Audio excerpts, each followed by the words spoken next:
Hello, and welcome to Revolutions.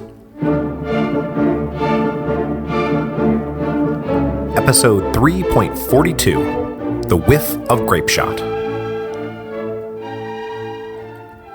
Last time, the Thermidorean Convention beat the pulp out of the left wing of the French Revolution. The attempted insurrections of 12 Germinal and 1 Prairial effectively ended the sans-culotte as an independent political force. Out in the departments, the White Terror was suppressing all the old Jacobin municipal leaders.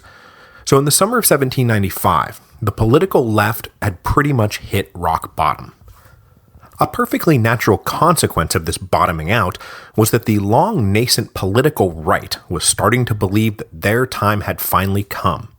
And we're not talking about moderate revolutionaries here. We're talking about real honest-to-God monarchists. Those guys took one look at the space that was being opened up by the suppression of the left and said, well, boys, it looks like this might be our chance to finally step out of the shadows. But the Thermidorians had zero interest in letting these royalists come out of the shadows, so just as last week's episode was about beating the crap out of the left, today's episode will be about beating the crap out of the right. There's no better place to start this beatdown than out west, with the disastrous Quiberon Bay expedition. Now, we left the West 2 episodes back, with Lazare Hoche coming into the region to try to mix a few carrots in with the stick to bring the insurrection to a final conclusion. And from the time he arrived in August 1794 through the spring of 1795, Hoche was pretty uniformly successful. After all, he did come bearing a lot of carrots, freedom of worship and exemption from the draft being the 2 biggest. With their 2 biggest complaints resolved, enthusiasm for the insurrection waned amongst the people of the West. Hoche then signed a treaty with one of the main rebel leaders in the Vendée in February 1795, and then another treaty in April with a few of the main Chouan leaders, that is, the new rebels who were rising up in Brittany. But just as Hoche seemed to be putting the finishing touches on the peace, a couple of things happened.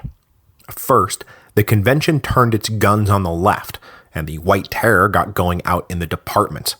This, as I said, gave heart to conservative royalists like the Western rebels. Second, the final defeat of the British up in the Netherlands led the Ministry of Prime Minister William Pitt to consider other ways to strategically deploy British resources to continue fighting the French. The rebels in the West and the British had been in contact for a while, but with the British focusing mostly on trying to win the war in the North, and the rebels always a bit disorganized, the 2 had never truly joined forces. The failed March on Granville was the closest they had managed to come on that front. But over 1794 and 1795, one of the main Chouan leaders, a guy named Joseph de Puisset, had been steadily working his contacts in London, painting for them a picture of a vast popular uprising underway that needed only guns and supplies to break the entire region away from Parisian control. As we are about to see, though, Puisset was perhaps overstating things just a bit. But with their spies in Paris telling them that the right was indeed ascendant, the British decided to throw their lot in with Puisset. They started massing supplies to arm and equip 70,000 men in the Channel Islands. Puisset, meanwhile, traveled around southern England, drumming up support from amongst the various French émigré communities. A lot of those émigrés were old sword nobles, army officers who had been itching to do something, anything for years now, and Puisset signed up 3,000 of them to serve. Now, this was pretty good, except that Puisset had been shooting for 15,000. Oh well, no matter. When the expedition lands, we are sure to be joined by a population eager to be led back into the fight to liberate France from the revolution once and for all, and put 10-year-old Louis XVII, still a prisoner in Paris, on the throne. But just as the expedition was taking its final form, things took a minor twist when word emerged from Paris that 10-year-old Louis XVII was dead. Now, the nature of the boy's captivity and his ultimate fate are still a matter of historical debate. The main problem being that after the Restoration, almost all the records of his time in captivity were destroyed. But the basic story became that after being taken away from his mother back in 1793, the boy was handed off to an illiterate cobbler, and then when that cobbler went away, the boy was locked up in solitary confinement, beaten according to the sadistic whims of his guards, and then finally died of tuberculosis after basically being neglected to death. Now, there is reason to believe that a lot of this story is exaggerated for effect, but it seems like the basics are true, and that the boy, whose health had always been fragile, was badly mistreated until he finally just died. Living now in Genoa, the émigré Comte de Provence, eldest of Louis XVI's remaining brothers, immediately declared himself King Louis XVIII. He also issued a set of declared aims, which was basically, we're going to roll everything back to May 1789. Now, no one in Europe recognized the claim of the alleged Louis XVIII, which does give you some idea about just how little the other European powers cared about restoring the old Bourbon Ancien regime. Okay, so getting back to the failed expedition. Though the British didn't really care about restoring the Ancien regime, they did want to cripple the current government of France.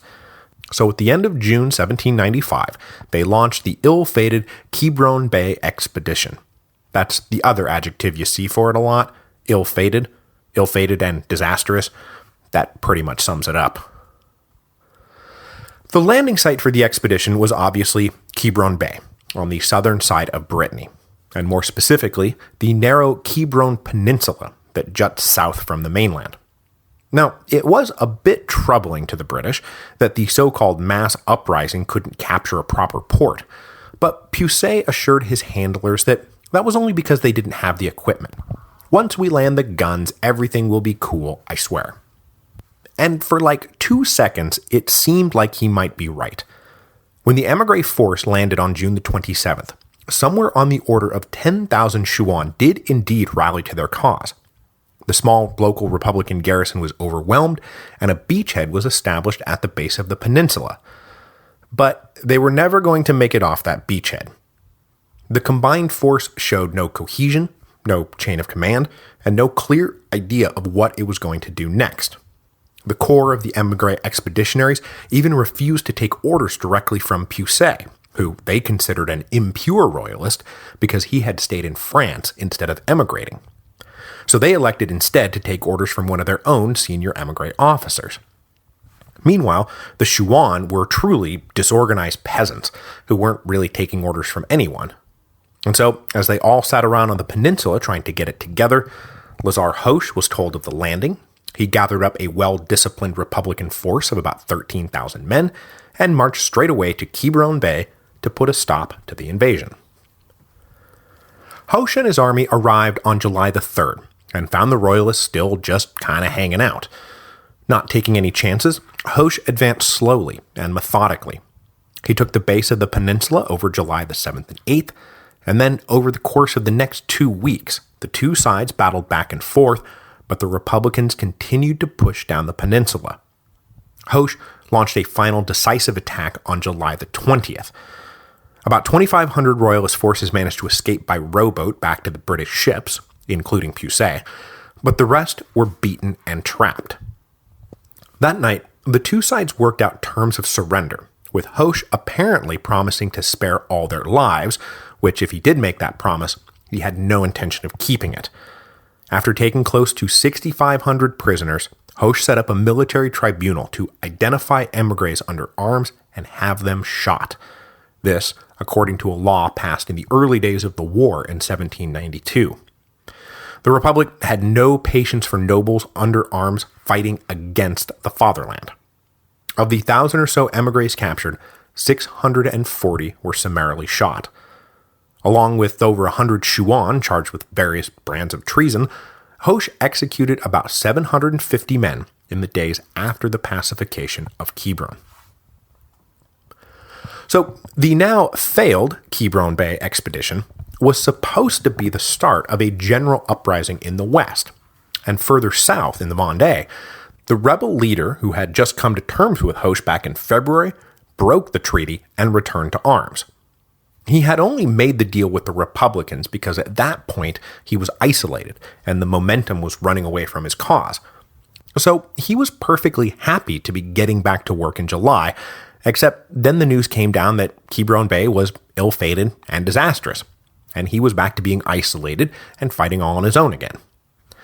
He concentrated his forces along the coast to hopefully secure lines to the British, but the momentum was already fast running away from his cause again. At that same moment, the French were signing the treaty with Spain that we talked about last week, which freed up loads of guys who had been stationed along the Pyrenees to march north into the Vendée, just as Hoche was starting to march south.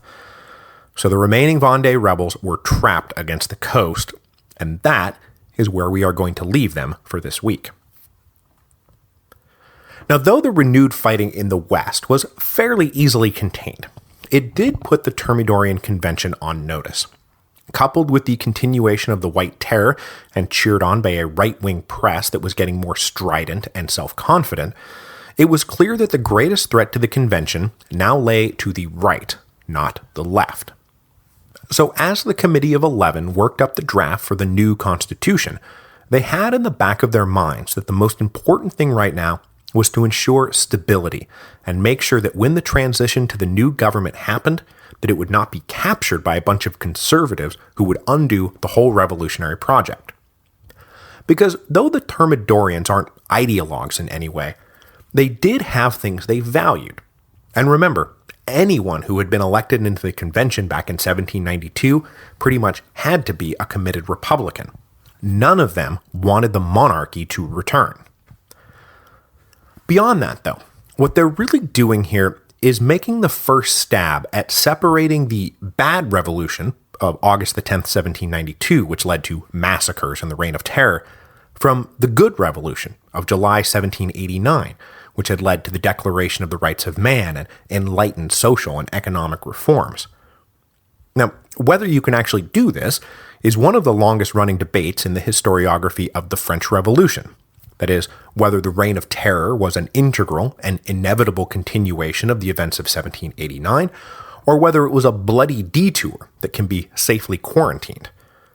The Thermidorians are clearly the first to take a crack at separating the two, and say, look, everything was going great, and then some crazy buggers got a hold of the thing and ruined it for everybody.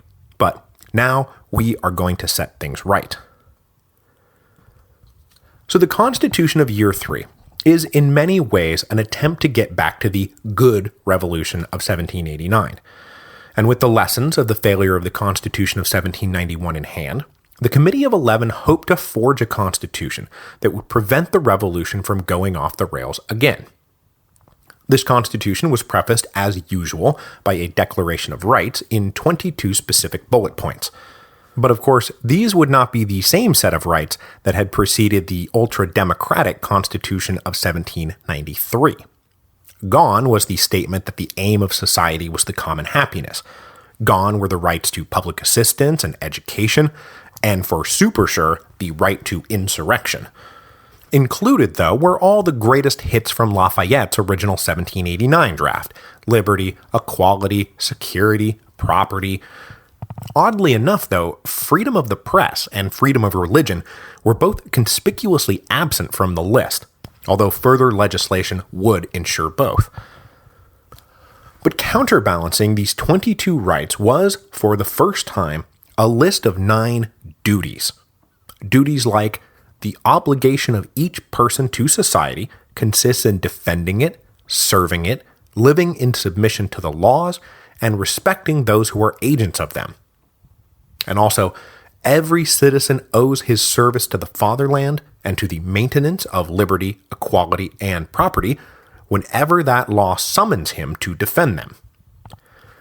So mostly the list of 9 duties were just different ways of saying, obey the law and put a uniform on if we tell you to. But number 4 did slip into a bit of the old Robespierre-esque belief that virtuous people make for a virtuous republic, so it said, no one is a good citizen unless he is a good son, good father, good brother, good friend, good husband. But mostly, obey the law and put on a uniform when we tell you to. Continuing with the drive back to 1789 were the definitions of citizenship and suffrage. Although it was not explicitly stated in the Constitution of Year 3, we are going back to the old active-passive citizen distinction. So, while everyone has legal and political rights, and duties, a full citizenship and the voting rights that went with it were reserved for tax-paying males over the age of 21. No more of this universal suffrage business. But the franchise was actually even more restricted than that, because once again we're working on a two-tiered electoral system. Primary assemblies would select electors to go off to a further assembly where the actual delegates to the national government would be chosen. And to be an elector, you had to clear a further property qualification that trimmed the list of actual voters down to just 30,000 men, which was even more restrictive than the Constitution of 1791 had been. So what was this very small club of electors actually voting for? Well, one of the major innovations of the Constitution of Year 3 was that it ditched the single all-powerful legislative house and created a bicameral legislature. The dangers of an all-powerful single house with no check on its power and or whims had now been thoroughly internalized by everyone. And somewhere in Switzerland, I hope that Jean-Joseph Mounier is smiling.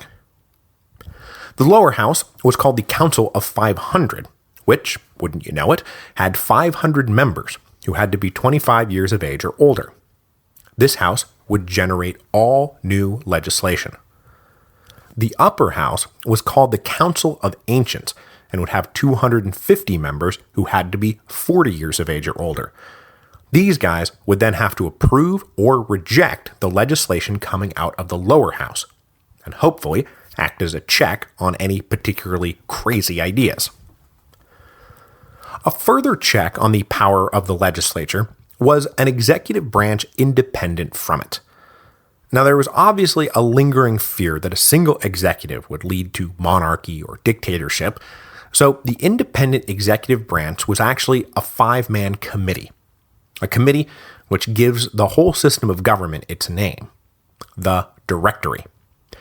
The Directory would be tasked with implementing the laws passed by the Council of 500 and approved by the Council of Ancients, but they would also have control over the military and foreign policy, both of which would pretty much be the exclusive domain of the directors. They would also be responsible for all internal and external security. They would also appoint ministers to help them execute the laws, but those ministers would not run departments independently.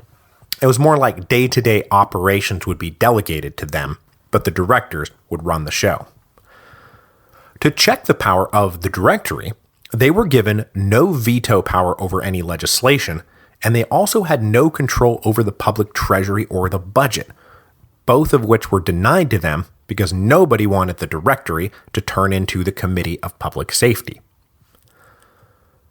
Now, the last thing I'll talk about here, since it's going to play a direct role in the various political crises to come, is the tenure of all these elected officials. Election to the Directory would be for a 5-year term, but to ensure some continuity, only one director per year would be replaced. Since the first slate of directors would all be coming into office at the same time, the Constitution stipulated that each year, one of their names would be drawn from a hat, and then that guy would have to resign and be replaced. Once the Constitution had been in effect for 5 years, the directors would just start rolling over when their 5-year terms expired, but until then, who stayed and who went away would be a totally random affair. At least, officially random, because there are going to be shenanigans with this. As for the legislature, everyone's terms would be for 3 years, with a third of the delegates up for election each year. Okay, so far so good. But then the convention dropped what turned out to be a very controversial and unexpected bomb. The Law of 2/3. The Law of 2/3 decreed that 2/3 of the delegates elected to the first legislature would have to be drawn from the ranks of the convention delegates. So only 1/3 of the seats would be subject to a truly open election. This is going to cause a major firestorm, so let's talk this through a bit. Obviously, the announcement that the next election was not going to be free and open was very unpopular, and I'm reminded of nothing so much as the Rump Parliament during the English Revolution, with their irritating and ultimately self-defeating pushes for recruiter elections that would ensure that they themselves remained in Parliament forever. But there was some wisdom at work in the law of 2/3.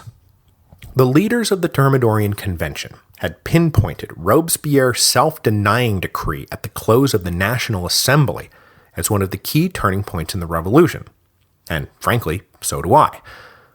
Clearing out all the National Assembly delegates in one fell swoop let a new cohort of radical leaders in to grab control of the subsequent Legislative Assembly. And none of those guys had a personal stake in actually trying to make the Constitution of 1791 work. So if the Thermidorean Convention just opened up the polls to everyone, I mean, my God, France might wind up back in the hands of a bunch of royalists. So the law of 2/3 was meant to ensure some strong political and politically Republican continuity in the national government. And given the subsequent response of those royalists, I'm not sure that the convention was wrong to limit the scope of these first elections. The Constitution of Year 3 was approved by the convention on August the 22nd, and as had been the case with the previous two constitutions, it was sent out to the primary assemblies for ratification in the first week of September. Of the 5 million primary voters, 4 million did not show up. I mean, my God, I think I'm just going to stay out of this. But of those who did show up, a little over 1 million said yes, and just 49,000 said no. But on the further question of the law of 2/3, which was apparently also up for ratification, things were a lot closer. Of those who decided to weigh in, 250,000 said okay, and 108,000 said no way. And that was just the raw totals. 19 different departments voted to reject the law of 2/3, and in Paris, 47 of the 48 sections voted against it. Everyone in the capital, the beaten-down leftists in the eastern sections and the rising conservatives in the western sections, wanted to see the bums in the convention tossed out, and they were not happy they were not going to get a chance to do it. In particular, though, it was the conservatives who were the most inflamed by the law of 2/3. Since Thermidor, their presses had flourished. Their Muscadin youth had been encouraged to wander the streets freely, and the White Terror was proceeding out in the departments virtually unchecked. For the right wing, including all those closeted monarchists, the next step appeared to be sweep the elections for the next legislature and truly grab hold of power. But the law of 2/3 was going to prevent that from happening, so the right was understandably ticked off. Recognizing that these conservatives now posed a major threat to the stable implementation of the Constitution of Year 3, the cynical Thermidorians started releasing a lot of the leftist leaders that had all just been locked up after Germinal and Prairial, and were now encouraging them to go back to their people and start preparing to fight in case the dread royalists decided to make a power play. As I've said, the Thermidorians are interested in staying in power, and they are going to make a real sport of encouraging and then repressing and then encouraging again the various partisan wings whenever one side started to get too strong. The other thing they did was start transferring regular army units into Paris, which put everyone on alert that the convention was getting ready to impose the Constitution of Year 3 by force. The convention announced the vote totals on September the 23rd, 1795, which was actually the first day of Year 4. The Constitution, they said, has been ratified overwhelmingly, and so has the law of 2/3. But to make sure the vote on the law of 2/3 was more decisive than it really was, the convention provocatively threw out a number of results from the Paris sectional assemblies because those assemblies had reported back unanimous rejection rather than actual vote tallies. So this ratification announcement set off a chain reaction in Paris, but as I've hopefully now successfully foreshadowed, the looming popular insurrection would not come out of the poor eastern sections, but rather the better-off western sections, the guys who had just been defending the convention during the insurrections of Germinal and Prairial. The angry meetings and organizing and collecting of arms in the western sections to fight the law of 2/3 finally got going in earnest when word came on October the 4th that a spontaneous royalist uprising about 40 miles west of Paris had been suppressed by force of arms. This news led 7 of the western sections to declare themselves in insurrection, and that means that it's time for Napoleon Bonaparte to make his second great appearance on the stage of world history, and the one that would keep him there permanently. When last we saw young Bonaparte, now all of 26 years old, he had masterminded the successful final attack that ended the siege of Toulon in December 1793. In recognition of his talent and accomplishment, he was named General of Artillery for the Army of Italy, which was operating along the Alpine frontier. Now, I haven't talked much about this theater of the war, because it's mostly been a back-and-forth stalemate while everyone concentrated on the real war up in Belgium. But that said, in the first half of 1794, General Bonaparte did have a chance to show off a little, and he drew up the plans for a nifty little campaign that helped the French win some strategic strongholds in the Alps in the spring of 1794.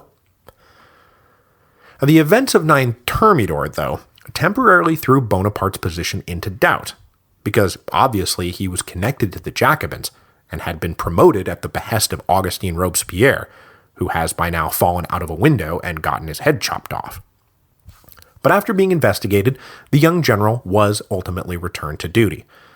He took part in a failed attempt to reassert French dominion over Corsica, an attempt that was blocked by the superior British Navy, and then in the reorganizations that followed the victories in the Netherlands and the withdrawal of Prussia from the war, Bonaparte was reassigned to the Vendée to serve as a general of infantry. But this being both a war not suited for an ambitious glory seeker like Napoleon, and a demotion from artillery to infantry, Bonaparte pleaded ill health and said, "Cough, cough, I just can't make it." He wound up being reassigned to the Bureau of Topography in Paris, but his continued unwillingness to take up his post in the West led to his name actually being stricken from the list of active duty generals in September 1795. So this really threatened to derail his military career. But then Providence intervened to put young Bonaparte back on the road to destiny. With an insurrection brewing in the western sections, the convention turned, as they had on 9 Thermidor, to Paul Barras to lead their counter-insurrectionary forces which amounted to about 6,000 regular army soldiers. But if you'll recall, Barras had spent his time as a representative on mission down in the southeast, and he had been one of the main political leaders supervising the siege of Toulon, and so he knew Napoleon Bonaparte well. So even though Bonaparte was technically an ex-general, Barras could think of no one better to actually lead the counter-insurrectionary forces on the ground. On the night of October the 4th, 1795, a detachment of the regular army moved to the center of the insurrectionary sections and secured promises from the local leaders that they would stand down and disarm. But as soon as the army pulled back, it was all, ha-ha, just kidding. So on the morning of October the 5th, 1795, that is 13 Vendémiaire, year 4, something like 25,000 Parisians rolled out of bed, grabbed what weapons they had around, and started gathering for a march on the convention. This time in support not of bread in the Constitution of 1793, but in favor of the restored monarchy. At least, that was a good way to portray them in the press after their insurrection had been put down. Unfortunately for the insurrectionaries, they massed south of the Seine and had to cross the river to reach the convention, and their adversary, Napoleon Bonaparte, probably knew how to defend strategic bridge crossings before he knew how to walk. He deployed strong artillery garrisons at each of the bridges, and so when the mob surged north, they hit a bunch of cannon-line choke points. A standoff lasted into the afternoon, but at about 4:30, Bonaparte decided he was done messing around, and he ordered the artillery to just start firing. Now, in his famously incomprehensible poetic history of the revolution, Thomas Carlyle quoted Napoleon as saying he drove off the insurgents with a whiff of grapeshot. And so that's sort of the legend that's grown up around this incident. But really, there was a pretty good battle that ran steadily for about 6 hours, and further skirmishing went on into the morning. The insurgents never made it across the river, and never really threatened the convention, but it did take more than a whiff of grapeshot to drive them off. And outnumbered as he was, the real reason Bonaparte probably won was that the insurgents ran out of ammunition before he did. The insurrection of 13 Vendémiaire wound up being an important milestone in the history of the French Revolution. For one thing, obviously, it paves the way for the inauguration of the Directory. For another, it was in thanks for saving the convention that Napoleon Bonaparte was given command of the army of Italy, where he is really going to get going on the road to destiny. Finally, this was, the last major popular insurrection in Paris. The last time that the citizens of the capital would attempt by mass force to impose their will on the national government. The eastern sections had already been disarmed, and their political institutions crushed. So now, in their final days before handing power over to the Directory, the convention would do the same for all the Paris sections. No more local assemblies, no more locally controlled National Guard units, no more guns and no more cannons for anybody. And that meant that the days of insurrection are over.